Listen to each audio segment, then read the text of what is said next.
Ahoana Marina Ity Ady Amin'Ny Valanaretina Ity. Fitaintainana, tebiteby, izany no mahazo ny vahoaka malagasy vao hoe iresaka indray ny filohan'ny repoblika. Mirongatra mantsy ny aretina ankehitriny. Fitondrana mitavozavoza, fitondrana tsy mihaino ny hafa, ary fitondrana amin'izay mahavita tena samirery. Izay no mitondra ny Madagasikara ankehitriny. Vokany, ny vahoaka malagasy no misedra fahasahiranana. Ny fahasalamana no voalohan-karena, hoy ny fomba fiteny izay. Ary voaporofo tanteraka izany ankehitriny, amin'izao zava-manjo ny vahoaka malagasy izao. Tsaroantsika tsara angamba ity fanamarana sy antso izay nataon'ny filoha Marina Ity tamin'ny 7 volana Martsa 2024. Tena fanontaniana mipetraka amin'ny olona rehetra amin'izao fotoana izao izay hoe inona mahatonga antsika eto Madagasikara indrindra fireo tompona andraikitra amin'ny fitaterana sy ny fahasalamana mbola mamelana ireo sidina miditra eto Madagasikara. Efa misy tonga aty Afrika izy io, efa misy any Afrika Atsimo zao, efa misy any Nairobi, efa misy any maro any Nigeria, efa misy gaga vahoaka malagasy. Satria mbola mamelana ireo sidina hiditreto ihany sika, indrindra fa ny avy any Europe. Ny avy any Italia nge tsy mahazo mivoaka intsony na mahazo mponina any mba hiarovana ny fianak'ilay aretina. Madagasikara zany aza mieritreritra tsika hoe lavitra be tsika dia tsy tonga teo virus ingy hoe, nefa aiza ny herintsika, aiza ny enti-manana hiarovana amin'izany, ka dia miantso ny tompona andraikitra aho ary mba anao arak'izay azo atao maika dia maika mihitsy fa zava-doza raha tafiditra eto Madagasikara io. Manan-katao nge izany sono zany. Ka jereva nefa ny fiantraikany amin'ny ara-toe-karena, jereva ny fitoboky ny vidina petrol omaly, jereva ny zavatra nazo any Amerika. Fa nary zareo tena fa varaontsina amin'ilay fisian'ilay izy. Misy olona anankiray fotsiny fa mezivezy tonga tapo any anaty aeroplanina any, tsy napozina akory.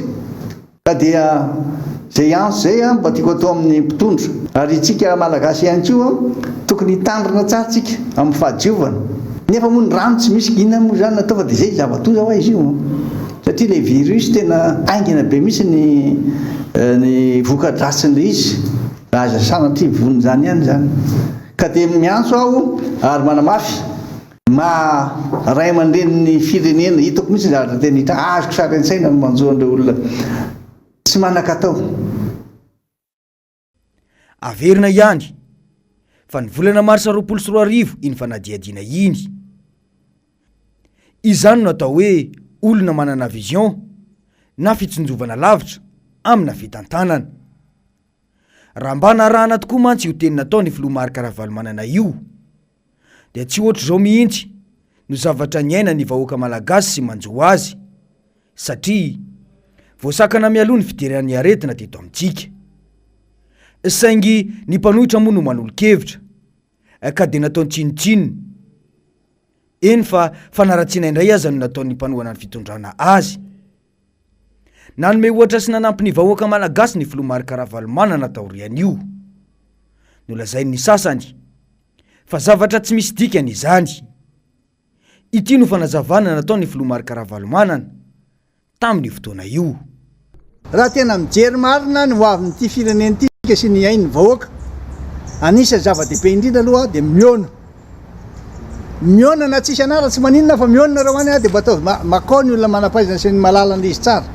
Ao zany reo scientifique ireo zay ny resahako hoe reo le olona manampaizana momba ny aretina mifindra reo.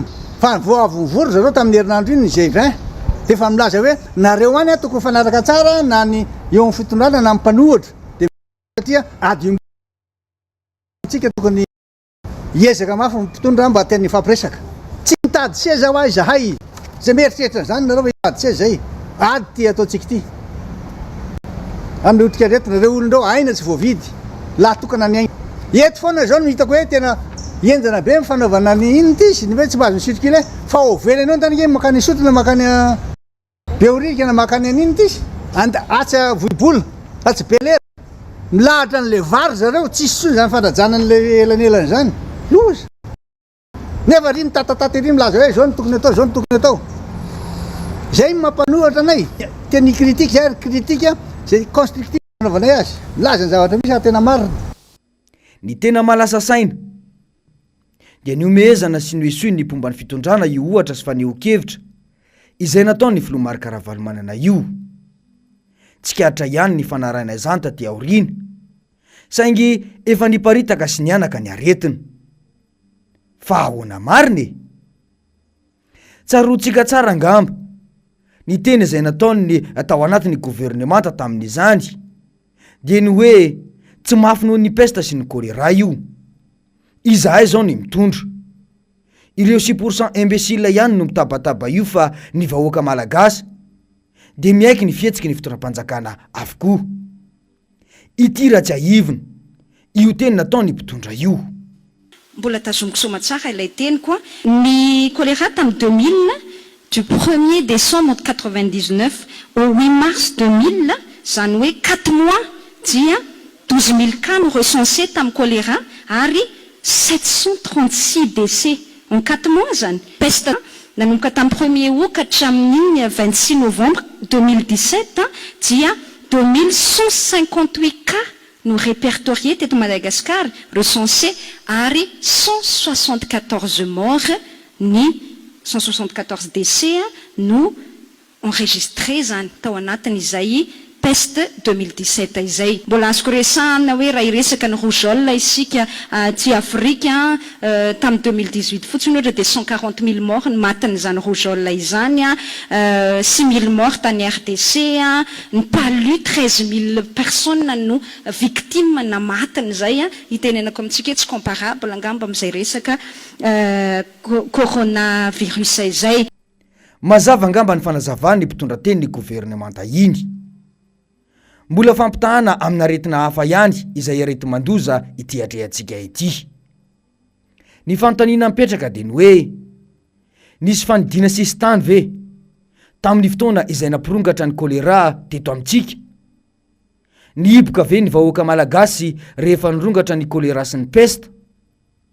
Nisy orinasany katona ve ary nisy mpiasa voaroka rehefa nirongatra ireo aretina no tanisaina ireo?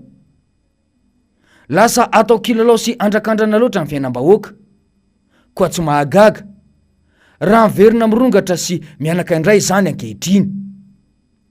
Mbola ity ihany no fanazavana tamin'ireny fotoana ireny. 20 mars 2024. Manana zo hahazo 3 kilao isan'olona isaky ny tokantrano, ny tokantrano tsirairay avy mitondra carnet, zany hoe le carnet pokotany iny zany no ahafahana mahazo azy. Ary rehefa tena andeha ny fitsinjarana ny vary dia isy ny numéro vert zany na ny laharana maitso ho apetraka ahafahan'ny olom-pirenena rehetra mitaraina raha misy ny fanodikodinana n'izany vary izany. Izany tokoa ve no zavatra niaina ny vahoaka tamin'ireny? Firy isan-jato ny 520 tapitrisa moa no nisitraka ireny fanampiana ireny. Izany dia taratry ny tsy fahaiza mitantana avokoa. Ny tena olana dia rehefa ny samy malagasy no fampiteny dia be marenina ny mpitondra ary ezahana fenina ny vahoaka mihitsy aza ny tena zava-misy marina.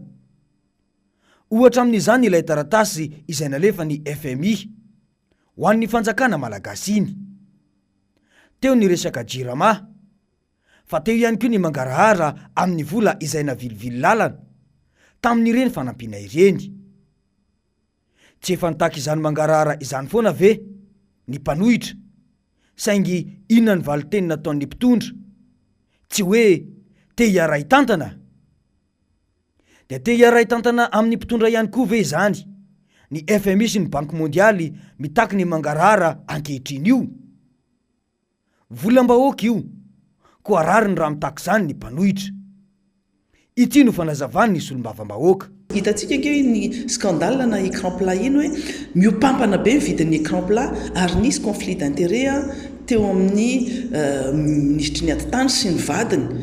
tafiditra ao anatin'izany ny fampiasana volam-panjakana raha tsy nisy ny skandale iny resaka bombo société ny tao anivony ny mpiasan'ny ministeran'ny fampianarana dia tsy nafantatra an'izany ilay vahoaka malagasy ary raha mbola mitoy ihany koa ilay tsy fangaraharaana manque de transparence izay atao dia tsy avaolana mihitsy izany.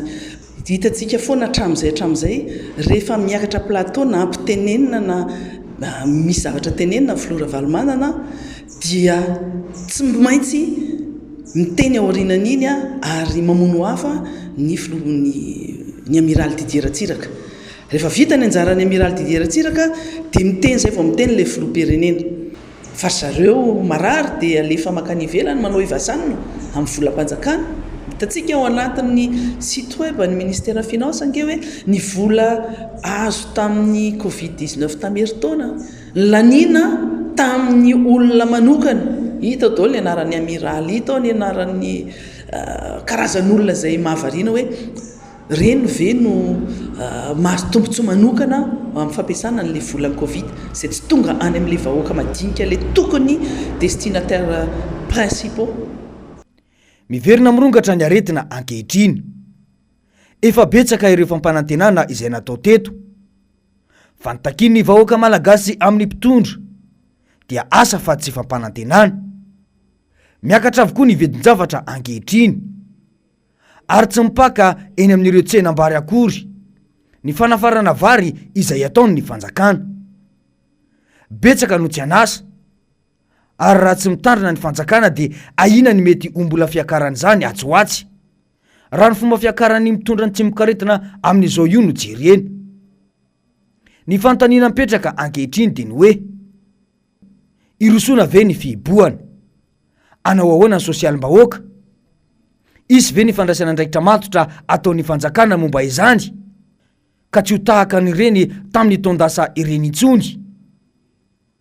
Ankoatra izay dia ny hoe iroso amin'ny fanafarana ireo vaksiny sy ny torohevitra izay nataon'ny filoha Valomanana ve ny fitondrana sa hitazona trany ilay CVO izay efa tsy nahitambokany hatramin'izao.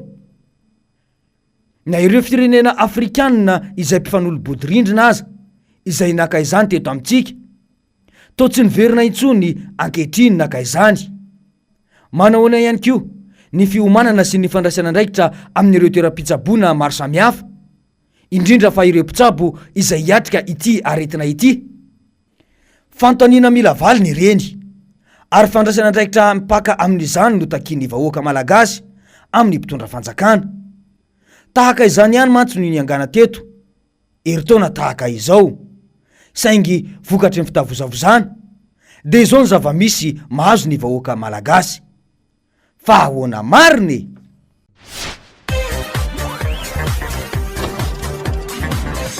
Ahoana mariny?